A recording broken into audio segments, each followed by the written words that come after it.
Hello guys, ito na naman tayo. May nakita naman tayong maganda sa ating mata, no? Nakabibighaning tanawin. So ayun, kung familiar kayo sa grotto mga ka-mindset, no?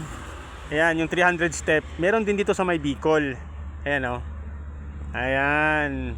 Pero of course, hindi siya ganun ka daming yung hagdan or patlang mga ka-mindset, ha. Pero at least yung taas nito mga ka-mindset, pag naabot niyo yung tuktok, ayun, meron siyang imahe ni Birheng Santa Maria. Ayan. Ayun mga ka-mindset, akitin muna natin mga ka-mindset, ha. Ang ganda dito. Ayun, nakakahingal nga lang. Nadaanan ko lang to. Actually, nakikita ko na to dati-dati pa, pero hindi ko lang napupuntahan pa mga ka-mindset. So ayun, nakita nyo po yun. Ayun, wow! So lapitan natin ng konti mga ka-mindset. Ayan, dito po ito banda sa may pilar. Hiningal po ako, pasensya na. Nakakahingal pala. Ayan, sa may pilar banda po ito mga ka-mindset, no? Ayan, wow! Ang ganda.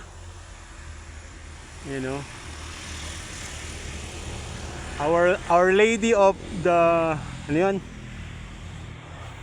of the Most Holy Trinity. Ayun. Medyo malayo pa kasi. Ayan. Ang ganda mga ka-mindset, grabe.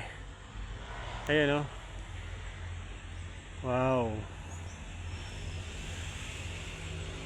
Tanggal pagod. So, andun yung pinakababa nyo. Ayan, yan. Yun yung hagdanan mga ka-mindset.